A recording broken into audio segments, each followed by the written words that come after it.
20h35, James Bond, un héros à réinventer. C'est votre grand débat de ce soir, Renaud Malik. L'un des événements de la semaine, Tania, c'est le retour à l'écran de l'agent 007. Mourir peut attendre, 25e épisode de la saga est présenté ce soir en avant-première à Londres et à Zurich. Avant sa sortie dans les salles jeudi, petit aperçu.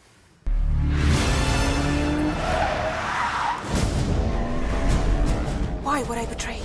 We all have our secrets. We just didn't get to yours yet. Name? Bond. James Bond. James Bond, le héros absolu, un héros qui est pourtant appelé à changer de visage puisque Daniel Craig n'apparaîtra plus dans le rôle titre et que certains imaginent déjà un James Bond incarné, pourquoi pas par une femme ou par un noir. Mais jusqu'à quel point faut-il faire évoluer nos héros? On va en débattre ce soir avec nos invités Charles-Antoine Courcou, historien du cinéma à l'Université de Lausanne, Julien Comelli, chroniqueur cinéma dans la matinale du samedi sur La Première, et Roxane Gray, chargée de projet pour le festival Les Créatifs. Bonsoir à tous les trois. Bonsoir. Bonsoir. Avec nous également, il y a notre community manager Julie Cumer qui va nous restituer les commentaires de ceux et celles qui nous suivent sur les réseaux sociaux. Bonsoir Julie. Bonsoir. Alors, petite mise au point d'abord. James Bond, Charles-Antoine Courcou, c'est un personnage totalement à part dans l'histoire, dans l'industrie, dans l'imaginaire du cinéma. D'abord sur le plan économique, c'est vraiment une domination complète. Oui, c'est un personnage un peu hors norme sur le plan cinématographique. D'abord parce que c'est la plus longue, c'est la franchise la plus durable de l'histoire du cinéma. Ça dure depuis 62 avec Dr. No.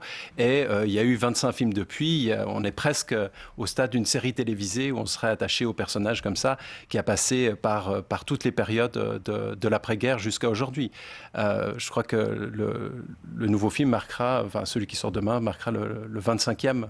La 20e occurrence de ça. Et c'est aussi une histoire particulière en Suisse, puisque je crois que sur les 30 plus gros succès du box-office suisse, il y a 10 James Bond. Donc c'est en plus un film qui occupe une place, enfin une filmographie qui occupe une place particulière, avec la capacité aussi de la série à se réinventer, en changeant d'acteur régulièrement, en changeant de réalisateur, même s'il y a plusieurs réalisateurs qui ont fait plusieurs films dans la saga, et qui se distingue aussi par le succès qui remporte pas seulement dans son pays d'exploitation, que ce soit aux États-Unis ou en Grande-Bretagne, mais dans le monde entier. C'est un héros globalisé qui a émergé avec le boom économique suite à la Première Guerre mondiale et qui représente au fond, dès ses débuts, les valeurs de cette période. C'est-à-dire un héros masculin cosmopolite, axé sur la consommation, qui consomme de tout, qui détruit tout aussi.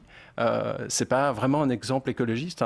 D'ailleurs, c'est le reproche que lui font en permanence les personnages qui lui confient des gadgets, c'est qu'il les ramène toujours détruits. Oui, c'est vrai, ouais, c'est au grand désespoir de Q, dans mon souvenir. Julien Comelli, ce héros si rentable, si globalisé, au fond, pourquoi est-ce qu'il nous fascine autant, d'après vous ? Parce qu'il est identifiable. Quand on est enfant, enfin moi je me souviens que j'ai découvert James Bond, j'avais 6-7 ans et j'avais qu'une envie, c'est de lui ressembler. Alors c'est peut-être parce que j'étais chétif puis j'étais pas le chef de classe, mais ça en fait quelqu'un de complètement identifiable et il a tout pour lui. Et quand on a 6 ans, 7 ans, 8 ans et qu'on grandit avec ça, bien ça nous inculque des choses dans la tête. Pour nous, c'est des valeurs qui sont absolument normales. Il a des conquêtes féminines, il boit, il fume, il a le bon verbe, il arrive à mettre des tatanes quand il faut, il gagne toujours à la fin et mine de rien, tout cette espèce d'inconscient nous entre dans le crâne et c'est un peu tout ce que le cinéma anglo-saxon nous a mis dans la tête depuis le milieu des années 70, en tout cas, depuis que les blockbusters existent. Après avec les Reagan, ça a été encore pire, je dirais. Moi, j'ai grandi là. Quand on regarde des films comme toutes les productions Spielberg et tout ça, ça manifeste quand même un côté très, comment on va dire ça, youpi attitude, quelque part.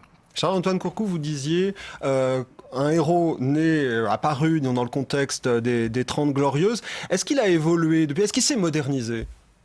Il s'est modernisé et on peut même dire que la raison pour laquelle il continue d'avoir du succès aujourd'hui est précisément parce qu'il a réussi à se réinventer ou alors, à minima, à répondre aux enjeux de son époque. On voit par exemple que tous les derniers films avec Daniel Craig se posent la question de l'obsolescence du personnage dans un contexte, on va dire, post-11 septembre, mais aussi d'essor technologique où le numérique n'arrête pas de lui faire concurrence. Dans Spectre, qui était sorti en 2015, il est question justement de faire disparaître le programme 00 au profit d'une fusion entre le MI5 et le MI6 pour privilégier justement une forme d'espionnage informatique qui aurait fait tomber en désuétude l'espionnage de terrain. Donc à chaque fois, il se réinvente, aussi en étant mis en concurrence avec toutes les catégories sociales qui sont susceptibles de le surpasser. Dans Skyfall, on le met en concurrence avec une jeune tireuse à gages qui est jouée par Naomi Harris. On le met en concurrence avec un double de son reflet déformé, qui est le personnage qui est joué par Javier Bardem, qui est un techno-terroriste. On le met en concurrence avec un plus jeune Q, qui est un geek. Et à la fin, il va réaffirmer sa supériorité par rapport à toutes ces catégories sociales. Il va faire voir qu'il connaît mieux les plans de métro historiques de Londres. Il va pouvoir justement trouver l'antagoniste plus rapidement.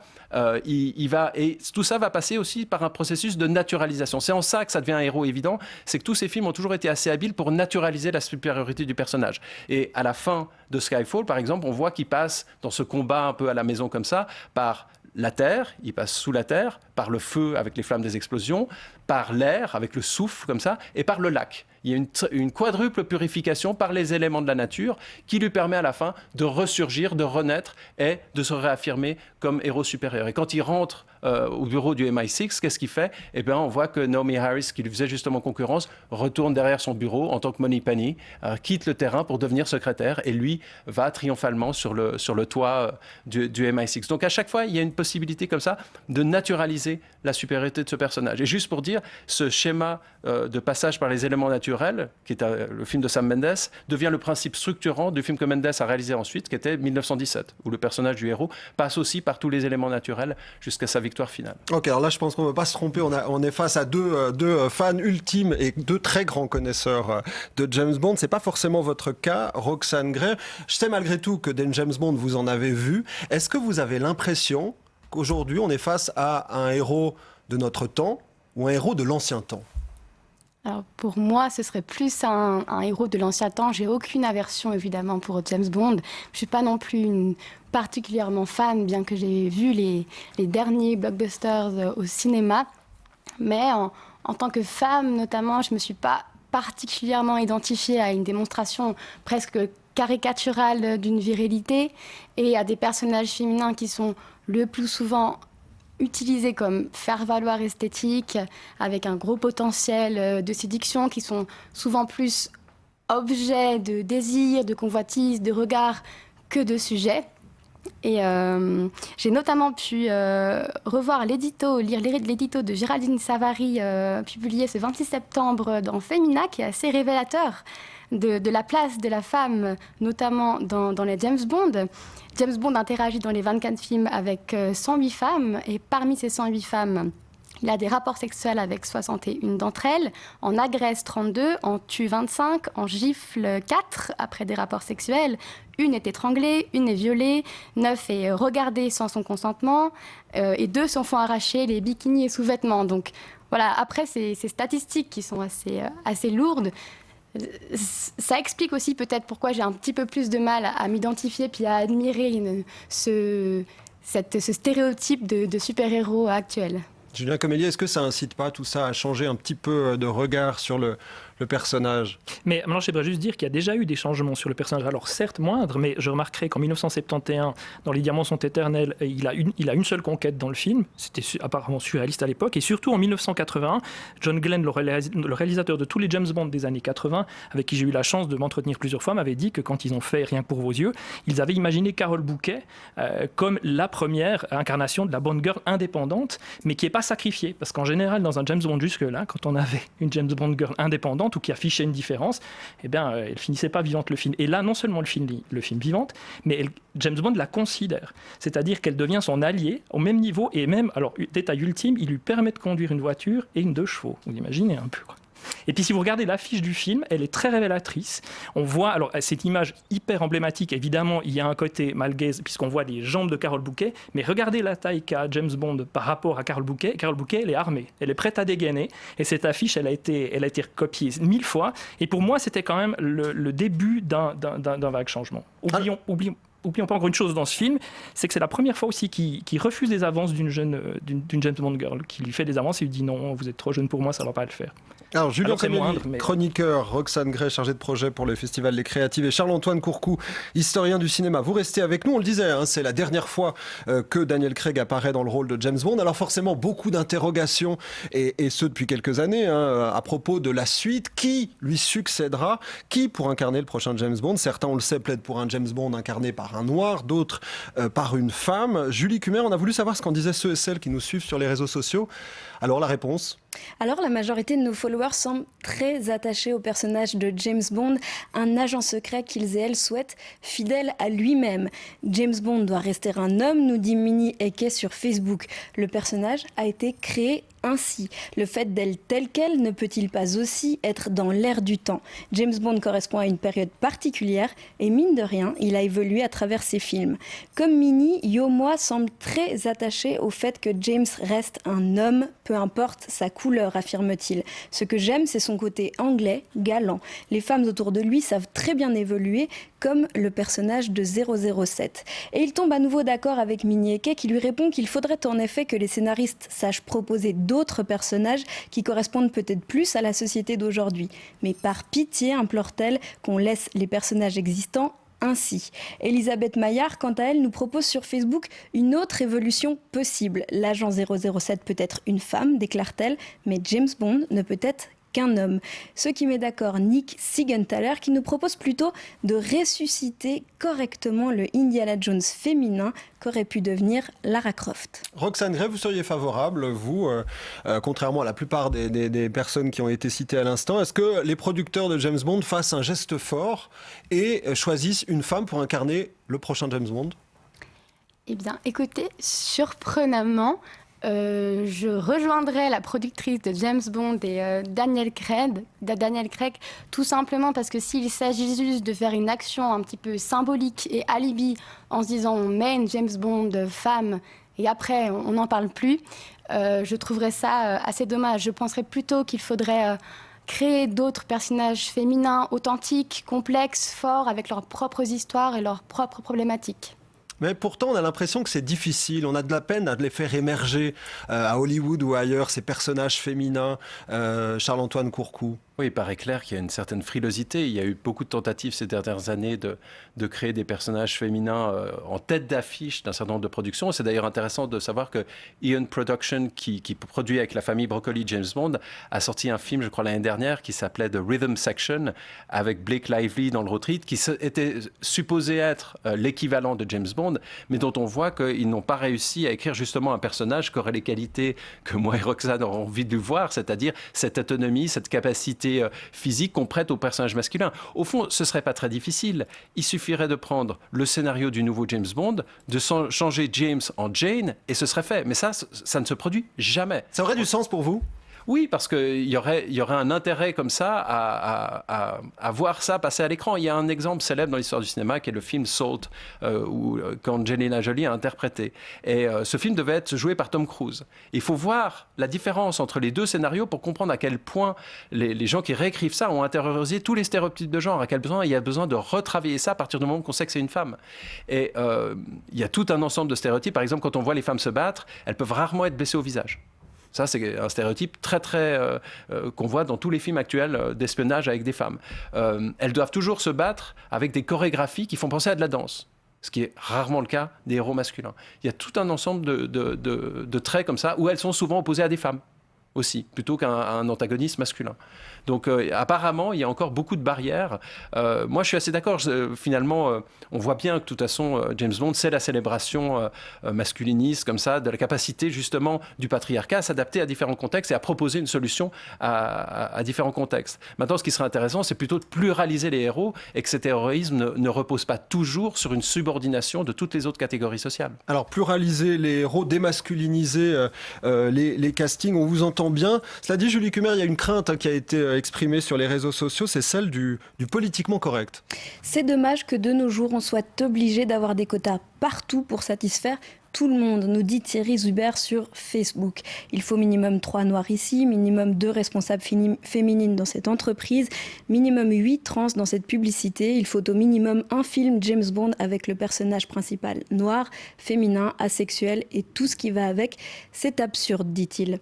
Cette question des quotas a aussi été discutée par Christelle Santanin qui nous a envoyé un message vocal sur WhatsApp dans lequel elle précise que ces changements liés à l'ère du temps ne lui posent aucun problème, mais qu'ils n'engendre peut-être pas l'effet désiré.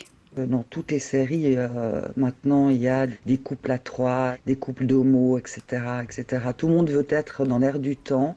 J'ai l'impression que ça dessert, c'est trop d'un coup, et puis j'ai peur que ça desserve la cause aussi. Hein. Donc James Bond, personnellement, j'ai aucun problème à ce qu'ils soient incarnés par un Idris Elba, par exemple. Et puis aussi la cause artistique, c'est-à-dire qu'on soit un peu trop axé du coup sur ce changement, ce grand changement. Trop d'un coup, c'est aussi ce que ressent Thibaut Chalère. Il y a une différence, dit-il, entre évoluer et changer d'un coup radicalement l'identité qui était celle de James Bond depuis des décennies, de plus pour une mode politique. Alors Thibaut Chalère, qui on le précise, est un homonyme. Roxane Gray, le risque de desservir la cause si on fait évoluer trop radicalement les personnages ou les castings. Qu'est-ce que vous répondez à ça ? Je pense qu'il faut changer les modèles narratifs. Il faut, en effet, on peut rester sur certains schémas narratifs traditionnels et il n'y a pas de souci à ça.